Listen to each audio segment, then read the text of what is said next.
के आटे की रोटियां।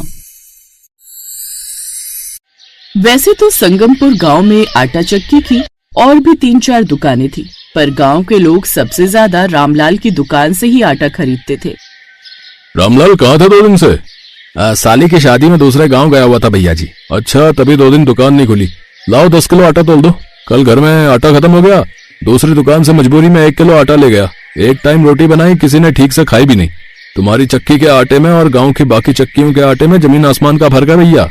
भैया जी अब आपको खुद ही फर्क पता चल गया होगा महंगे और सस्ते आटे की रोटियों में। आप कहते हो ना मेरी दुकान का आटा बाकी दुकानों से महंगा क्यों है, बस यही वजह है। मुझे एक दिन ग्राहक नहीं बुलाना।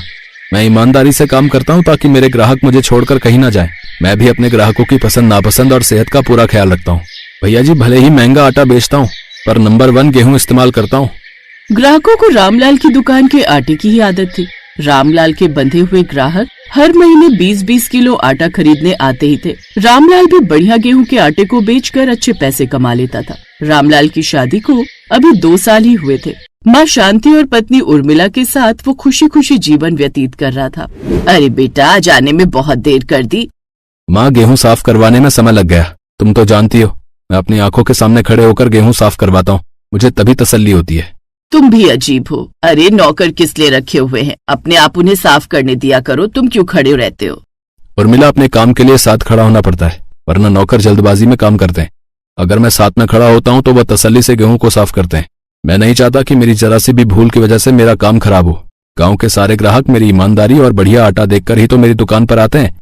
बिल्कुल सही कहा राम बेटा, ईमानदारी से किया गया काम हमेशा सफलता दिलाता है, और यदि किसी भी काम में बेईमानी आ जाए तो फिर उस काम को बर्बाद ही समझो। मेरा बेटा ईमानदारी से काम करता आया है और हमेशा ईमानदारी से ही काम करेगा, और ईश्वर उसे आगे भी ऐसे ही सफलता देंगे। रामलाल और उसकी माँ ईमानदारी पर बहुत विश्वास करते थे।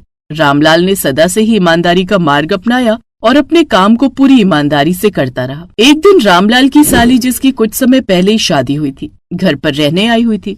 इस बीच रामलाल का एक्सीडेंट हुआ, जिसमें रामलाल के पैर में चोट आई। रामलाल चल नहीं सकता था, पर दुकान पर बैठना बहुत जरूरी था। दीदी, जब तक जीजाजी ठीक नहीं होते तब तक मैं और तुम काम संभाल लेते हैं। अभी 1 महीने तक तो मैं तुम्हारे पास रह सकती हूँ। हाँ, ये ठीक रहेगा। सुनो, मैं और कमला कल से ही आटे का सारा काम संभाल लेते हैं। कर पाओगी तुम दोनों, क्योंकि बहुत समझदारी से सारा काम करना होता है। पुराने ग्राहक बंधे हुए हैं, उन्हें कोई शिकायत नहीं होनी चाहिए। तुम चिंता मत करो, सब हो जाएगा। अरे रामलाल, कैसी तबीयत है भैया?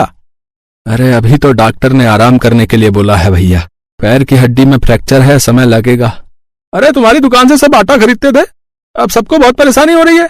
सब यही आस लगाए बैठे हैं कि कब तुम दुकान खोलो और कब हम सब तुम्हारी दुकान से आटा खरीदें। भैया, अब आप चिंता मत करो, जब तक ये ठीक नहीं हो जाते तब तक मैं दुकान संभालूंगी। आप सबको आटा मिल जाएगा। अच्छा ठीक है भाभी जी, अच्छा चलता हूँ। आदमी के जाने के बाद उर्मिला की सास उसकी प्रशंसा करने लगी, साथ ही उसे समझाया भी। देखो बहू, मुझे बहुत खुशी है कि तुम दुख में अपने पति का साथ दे रही हो, पर एक बात याद रखना, जिस तरह मेरा बेटा ईमानदारी के साथ पूरी मेहनत के साथ काम करता आया है, तुम्हें भी वैसा ही करना है, ताकि हमारा ये काम वैसा ही चलता रहे जैसा हमेशा से चलता आया है। आप चिंता मत कीजिए, मैं सब संभालूंगी। और काकी, मैं भी तो हूँ दीदी के साथ, दीदी को अकेले परेशानी भी नहीं होगी। हाँ, ये भी ठीक रहेगा। उर्मिला को अकेलापन महसूस नहीं होगा। तुम दोनों बहनें मिलकर काम संभाल लो। रामलाल ने उर्मिला को सारा काम समझा दिया, और अगले दिन से ही उर्मिला अपनी बहन कमला के साथ मिलकर दुकान पर बैठ गई। दुकान खुली देखकर ग्राहक बहुत खुश हुए। चलो अच्छा है आज दुकान खुली है, वरना मैं तो सोच रही थी किसी और दुकान से आटा खरीदना पड़ेगा तो रोटियां अच्छी नहीं बनेंगी। अब आपको कहीं और जाने की जरूरत नहीं है, अब ये दुकान रोज खुलेगी। मैं इस दुकान पर रोज बैठूंगी। सही है, पति का साथ दे रही हो, ये बहुत अच्छी बात है। रामलाल भैया की किस्मत तो बहुत अच्छी है, जरूर उन्होंने पुण्य कर्म किए होंगे जो तुम्हारी जैसी पत्नी उन्हें मिली। मुझे 20 किलो आटा तोल दो। दीदी, तुम पैसे लो, मैं आटा तौल देती हूँ। हाँ, तू तौल दे। पर राजू क्यों नहीं आ रहा? या तो उसको पता नहीं कि हम दुकान पर बैठने लगे। एक काम करते, राजू को घर पर बोलते हुए जाएंगे, कल से वो भी दुकान पर आ जाएगा। राजू रामलाल की दुकान पर काम करने वाला नौकर था। दुकान बंद थी, इस वजह से राजू भी घर पर ही था। पर रास्ते में जाते हुए उर्मिला ने राजू को अगले दिन आने के लिए कह दिया। अगले दिन से राजू भी उर्मिला और कमला की मदद के लिए फिर से दुकान पर काम करने लगा। उर्मिला दीदी, गेहूं खत्म हो गई है, ज्यादा दिन नहीं चल पाएगा, खरीदने जाना पड़ेगा। ठीक है, तो कल तू हमारे साथ चलना, हम गेहूं खरीद लाएंगे। दीदी, गेहूं को लाकर धोना भी तो पड़ेगा। वो हम बाद में देखेंगे, पहले खरीद तो लाए। अगले दिन उर्मिला और कमला राजू के साथ उसी दुकान पर गेहूं खरीदने जाती हैं, जहाँ से रामलाल गेहूं खरीदता था। ये तो बड़ी महंगी गेहूं है, इससे सस्ती गेहूं नहीं है क्या? रामलाल जी यही गेहूं लेकर जाते हैं। इस गेहूं के आटे की रोटियां बढ़िया बनती हैं। बस थोड़ा महंगा है, पर रामलाल को यही पसंद है। दीदी बात सुनो, इधर आओ। हाँ क्या हुआ?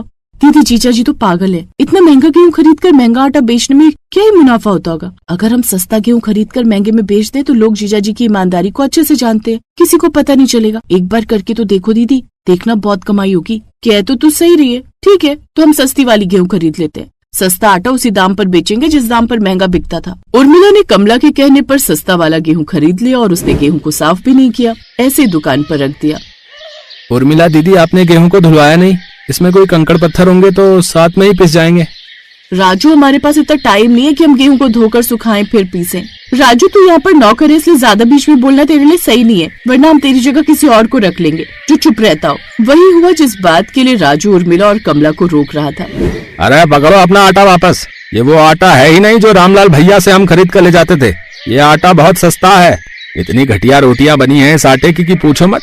सारी रोटियां सूख गई और आटे में कंकड़ पत्थर जैसा किरकिरा स्वाद भी आ रहा था। बहन जी, सस्ते आटे की रोटियां बनानी हो तो हम इस दुकान से क्यों खरीदेंगे? हम तो महंगा आटा खरीदने आते हैं ताकि हमें बढ़िया रोटियां मिल सकें, पर ये महंगे दामों में आटा बेचकर सस्ता आटा दे रही है। मेरा आटा भी वापस ले लो भाई। उस दिन उर्मिला को बहुत बुरा लगा। उसकी एक गलती की वजह से सारे लोग आटा वापस करके गए, जिससे उर्मिला को बहुत नुकसान हुआ।